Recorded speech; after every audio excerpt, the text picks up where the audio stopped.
So here's something funny that makes you think. I'm always very supportive of the ones around me, family, loved ones. When my father did something with Social Security and got me thrown out, I was supportive. When my mother passed away and he was making choices that weren't good, I was supportive.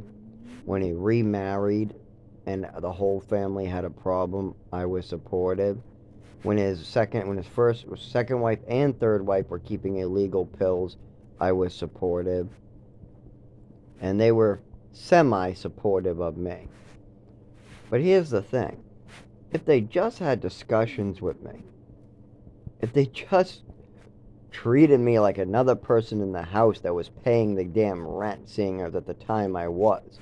I mean, if you're getting 980 from me and you're gonna take my income, and if you're gonna try to make it so I can lose my income that I desperately need for the rest of my life, if I'm gonna have to go be like crawling around on my hands and knees like babies and not even collecting my Social Security, the least you can do is treat me like a tenant instead of a piece of trash. But if they had just treated me that way, there's a lot I could have done to actually help them. Like, for instance, my father's third wife was keeping controlled illegal substances with a passed away label on it.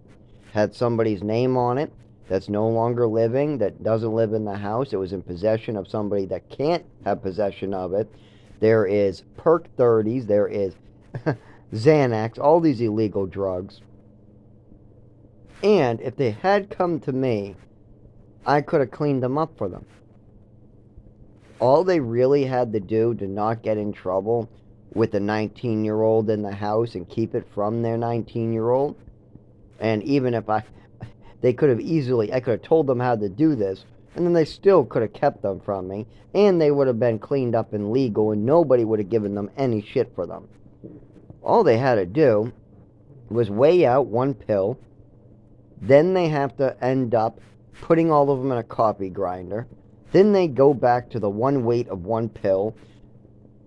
They put that in a 00 capsule. Then you add your powdered sugar, seal it, mark a bottle, put it in your closet, or just make sure you have a list of what is what. You know, bottle A, bottle B, bottle C. Your list has A, B, C, and you have the name of the meds next to it. And by doing this, you now have supplement capsules that have your medicine in it, and an officer cannot look up the label, shape, bottle, nothing. He has to bring it back, charge you, and then he can test it. They do not have a lab test on site to do that. If you have supplements on you, you're fine. If you got a bottle of vitamins in your closet, you are fine. Your teenager is not going to start popping vitamins to get high. So, I could have helped them with this. I could have explained some of these things. I knew how to do this. I would literally knew how to make cinnamon vitamins. That's how I know about this. I used to have to take cinnamon bark, grind it up, measure it out, capsulate it, and then take it because I was making it. Well, I tried it just to see. Cinnamon didn't do much for me. But for people with diabetes, it's a great additive to their metformin because it helps with the sugar digestion. So if they're going to have sugar with their coffee and their metformin, it's a good idea to have fresh cinnamon capsules. Doesn't no miracle cure. I don't really think that that's a real strong one or something that is great beneficial, has great beneficial benefits, but yeah, you can do that with a lot of things. And I would have been fully supportive. I would have been very helpful to explain how they can make those more legal than where they are right now. I could have even explained how to put those away where they're yours instead of having illegal meds in the house where if somebody finds out, my father could get in trouble for having drugs in the house. I mean, I had pot that's a ticket, and you had illegal controlled substances that could give you time in prison. That literally is not connected to anybody alive no more, so they had to be disposed of. And then that person literally just flipped. I kept their secret, and then they flip and totally just act like my support doesn't matter.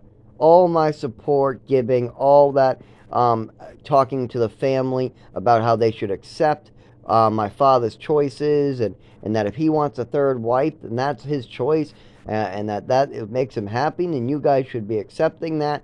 All this went unacknowledged. I mean, while I'm getting pot, they're bringing illegal drugs in the house. I mean, all this stuff is going on. And instead of talking to me about it, or instead of treating me like a tenant, seeing as they're taking my money, instead, they just totally belittle and put their shoes on my throat. And the funny part about this is I've seen this over and over and over in society.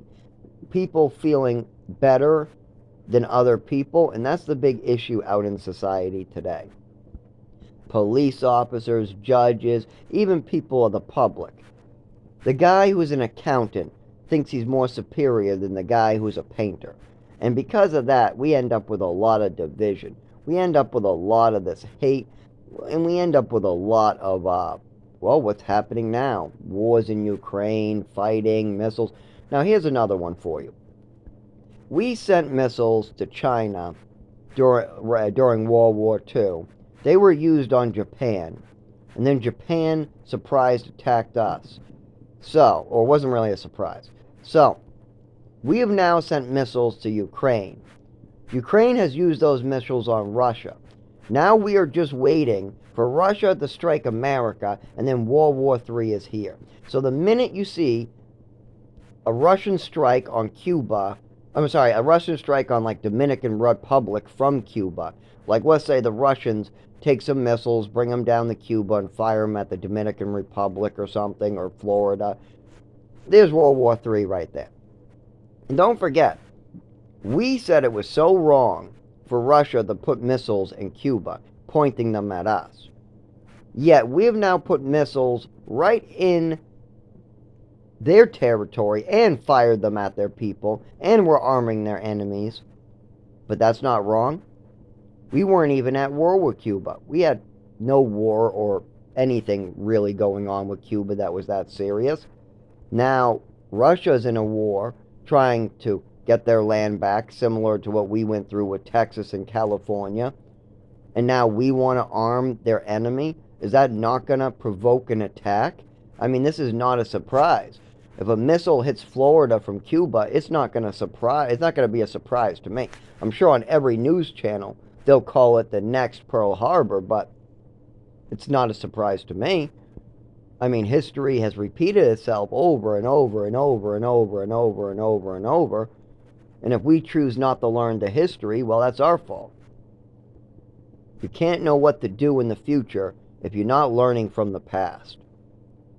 You have to know what happened in the past to know what to do in the future. And if our politicians and if the people aren't learning how to get along, love one another, and stop dividing, then of course, we're all going to suffer greatly. The only people that aren't are the people that were born before 1970, that were able to get kind of their start, their golden era from 1950 to 1970, that great era. They got their start. They feel superior. There's a lot of them out there. I think I've counted like at least 1,000 by now of these type of people that had this nice, really good luck. And now that there's a lot of them who lost it too. They had this great luck, and they go, "Where'd it go? Back when I was in the 70s, I had it all. I had it all. It's all these people's fault. It's all the black people's fault. It's all the Spanish people's fault." No, it's your own fault, because you went and you kept on wanting to vote for the rich. You wanted another break and another break and another break and another break. And then you weren't at the top high enough and long enough, so you fell to the bottom, and now you're stuck with the rest of us. And don't forget, most jobs, there's about $5 to $8 missing out of your salary. And don't forget, it's not like it was in the 1970s with the 40-hour work week. We just don't have the benefits, sick leave. It's none of what it used to be. I mean, my rent is $1,400 and my salary is $1,400 if I work a 40-hour work week. I work 40 hours at an essential service, that's running this country and keeping it moving. This is an essential service that doesn't shut down no matter what happens. The whole country could be nuked, and my services will still be needed. And my salary is the same as the cheapest apartment in this town. That doesn't seem right. And then I'm told that $1,600 is too much money to claim any insurance, yet a low-income apartment is that exact amount. So if a low-income apartment is from $1,200 to $1,600 in this town, and $1,600 is too much money, and they say your income is above poverty, then why isn't a poverty-stricken apartment lower than the amount that some states are calling not poverty? This is very, very convoluted, and the charts, the numbers, all of it, it's really, really messed up. If you're paying somebody $10 an hour working 40 hours every week, and their rent is $1,400 every month, and they have a child support or just need to eat or their transportation, I mean, most people have cars that they have to pay for too. Something is very wrong here, especially if they're essential service like a nurse, a doctor, gas stations, groceries, hospitals, police officers, fire departments, your normal cleanup, the people empty the trash and clean the roads, stuff like that, the people fix the roads. These are services we do need. But these seem like some of the only one on that list that seems overpaid are nurses and doctors. Nurses in the United States get paid more than any other country. Now, I don't think they get paid enough, but they are getting paid more than any other district at their level. Doctors, way over. I mean, some doctors only work Tuesdays and Thursdays. I've met a lot of them that only have Tuesdays and Thursdays they work. And then they go to another practice for a Wednesday and a Friday, and they take 3 days off to vacation. My other doctor, I've heard him go on 4 vacations a year. 4 vacations a year, each vacation for 2 weeks to a month. I've had multiple of these. You're supposed to be an essential service, and you're getting paid ridiculous amounts of money. But yet, when I go in there, they don't want to do their job. They want to spend 5 minutes, and they want to waste time. They do. They try to avoid the subject so they can bring it back the following 6 months and bill you, and they love doing transferring it. They'll make an in-person appointment, and they'll try to transfer it over the phone so they can bill the same amount of money without having to show up. A lot of times they'll stay home and transfer all their in-person appointments to over-phone appointments and tell you too bad. And this is not during COVID. This is right now. This is now, 2024. So yeah, there's a lot of craziness going on, and if we just unite, like it says in the title of America, aren't we the United States? Well, why does everybody picking each other apart? Why can't anybody give each other a good salary? Why are bosses treating their employees bad? Why are employees not giving a fuck about their job or their business? I mean, if you're getting paid to run a business for somebody, that's what you're doing. But the problem is that these people are getting paid less than their rent, so they don't feel like they need to do their job. So you got people getting paid less than their rent, not doing their job. You got bosses treating their employees terrible, and this was already a problem 100 years ago, and 300,000 people died to fix it. Poor, poor men fought a good battle to give us rights, and now none of us care that they've been eroded.